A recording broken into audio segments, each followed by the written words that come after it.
It is Tuesday, December 15th, 2020. I'm Pastor Thor Ramsey with Center Church. This is Gospel for Five, where we take 5 minutes out of our day and focus on the gospel because Jesus is the gospel. Yesterday, we ended up at verse 10 and 11. So we're going to just pick up today in verse 12. Brothers and sisters, I entreat you, become as I am, for I also have become as you are. So that's the whole idea here, is that Paul's saying, become as I am because I became as you are. Speaking to these Gentiles. You weren't under the law, and because of Christ, I'm no longer under the law. In terms of the law now can't condemn me. The law can't accuse me. In terms of salvation, Christ has saved me. Therefore, there is now no condemnation to those who are in Christ, Paul writes. We're now free from the law. Again, I've covered this in a past Gospel for Five, but doesn't say the law no longer has application to the Christian. It just doesn't have an application regarding salvation. It has an application in revealing the nature and character of who God is and his moral will for how we should live life. All the moral laws of the Bible are still applicable.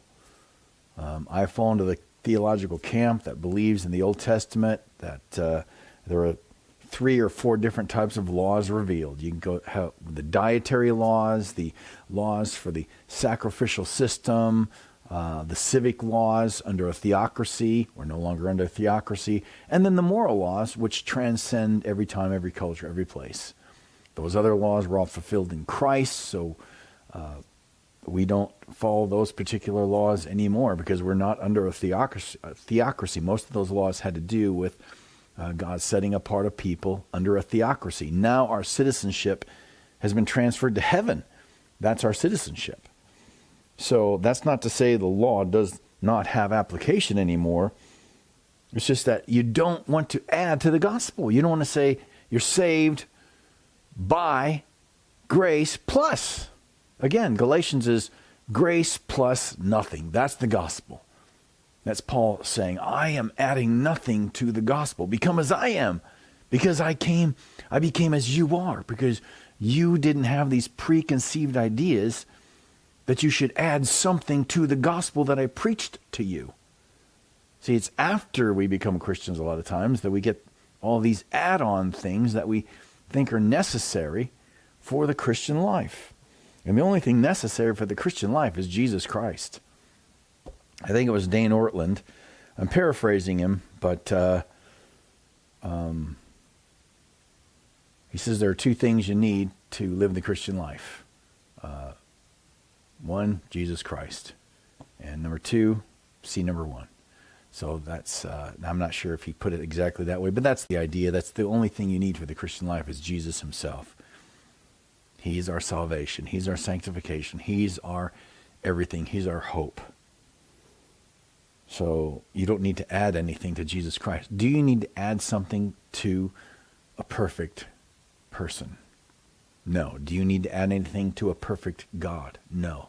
There's nothing you can add. Brothers, I entreat you, become as I am, for I also have become as you are. You did me no wrong. You know it was because of a bodily ailment that I preached the gospel to you at first. So Paul's given them the background. He's reminding them of their background together, you know. So whatever that physical ailment was, there's a lot of speculation. The Bible never tells us.